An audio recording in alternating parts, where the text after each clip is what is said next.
ఎక్కడికక్కడ కట్టడాలు కట్టి అసలు వాగును పూర్తి చేసే పరిస్థితికి వచ్చారు. ఇది మనం చూసినప్పుడు ఒరిజినల్గా 11,000కి ఇది డిజైన్ చేశారు. ఇప్పుడు 70,000 క్యూసెక్స్ ఆఫ్ వాటర్ వచ్చే పరిస్థితి వచ్చింది. ఈ 70,000 క్యూసెక్స్ ఆఫ్ వాటర్ వచ్చినప్పుడు ఏ విధంగా నీళ్లని కిందికి తీసేపోవడం అనేక విధాలుగా అనేక సందర్భాల్లో ఆలోచించారు. 1970లోనే దీన్ని రిపేర్ చేయాలని కొంత ప్రయత్నం చేశారు, ఎక్స్పాండ్ చేయాలనుకున్నారు. కానీ రాజశేఖర రెడ్డి ముఖ్యమంత్రిగా ఉన్నప్పుడు 2007-8లో బుడమేరు ప్రవాహాన్ని కుడి కాలువకు మళ్లించాలని చెప్పి ప్రతిపాదన చేశారు. అది కూడా ఏమాత్రం పోలవరం రైట్ మెయిన్ కెనాల్కి తీసుకురావాలని ప్రయత్నం చేశారు. అది కూడా ప్రారంభించి మధ్యలో వదిలిపెట్టారు. అక్కడ BTPSలో ఏదో సమస్యలు వచ్చాయని.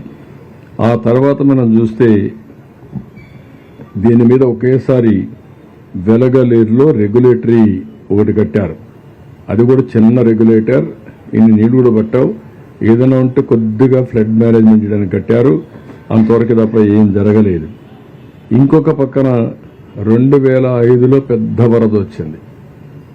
అప్పుడు మేమందరం కూడా ఆందోళన చేశాం. ఇక్కడ ఉండేవాళ్ళు కూడా పెద్ద ఎత్తున ఆందోళన చేశారు.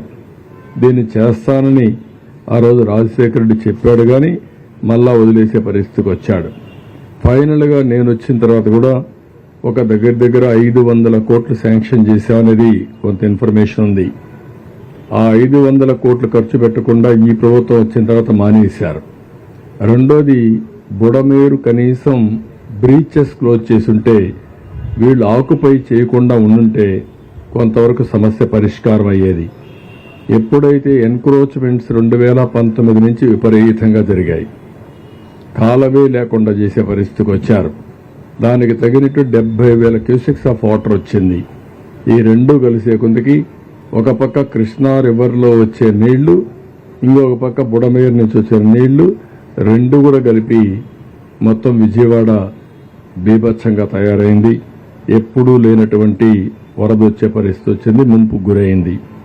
దీనికి కారణం మనం చూస్తే వైఎస్ఆర్ కాంగ్రెస్ పార్టీ మాట్లాడే మాటలు మీరు చూస్తున్నారు. పేపర్లో అదే పనిగా రాసుకుంటున్నారు. నేను ఒకటి అడుగుతున్నా, 2019 నుంచి 24 వరకు మీరు అధికారంలో ఉన్నారా లేదా? ఉంటే బ్రీచెస్ పెడితే ఏం చేశారు? ఎక్కడ నిద్రపోయారు? ఇంకా నేను బ్లంట్గా అడగాలంటే ఎక్కడ గాడిదలు కాస్తున్నారు? అలాంటి తప్పుడు పనులు చేసి మళ్ళా బురజలాలనే కార్యక్రమం నీచమైన కార్యక్రమం. ఈ ప్రభుత్వం వచ్చి 80 రోజులైంది. ఇంత మునుపు కూడా 1-2 సార్లు ఇదే మరుగా వస్తే నిర్లక్ష్యం జరిగింది. మనందరం కూడా ఆలోచించుకోవాల్సిన అవసరం ఉంది. కృష్ణా రివర్ కంటే చాలామంది అనుకుంటున్నారు కృష్ణా వల్ల ఫ్లడ్స్ వచ్చాయని. కాదు, కృష్ణా వల్ల కూడా కొద్దిగా వచ్చాయి. కానీ కృష్ణా నది కంటే బుడమేరు వల్ల ఎక్కువ నష్టం జరిగింది.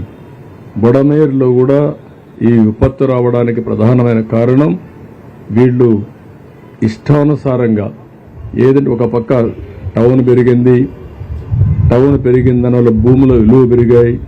దీంతో కబ్జా రాయుళ్ళు వచ్చారు. ఎక్కడికక్కడ వాగులు ఇవన్నీ కూడా కబ్జా చేసి మొత్తం ఇబ్బంది కలిగించే పరిస్థితి వచ్చారు. అవన్నీ కూడా సర్వే చేయమంటున్నా.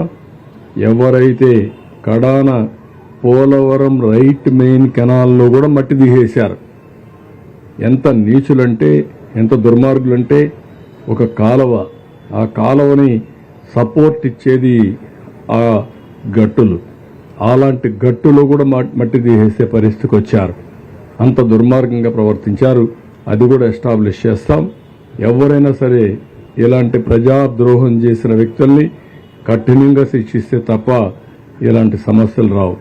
ఒక వ్యక్తి దుర్మార్గానికి నగరం గజగజలాడింది.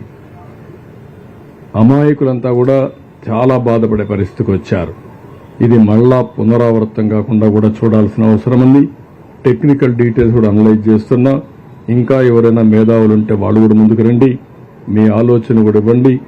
శాశ్వత పరిష్కార మార్గం ఏదైతే ఉందో ఆ శాశ్వత పరిష్కార మార్గంతో బుడమేరు ద్వారా వచ్చే నీళ్ళని కొల్లేరుకి పంపించడం, లేకపోతే కృష్ణానదికి పంపించడం, మళ్లీ ఇలాంటి ముంపు పునరావృతం కాకుండా చేయాల్సిన బాధ్యత మనందరిపైన ఉంది.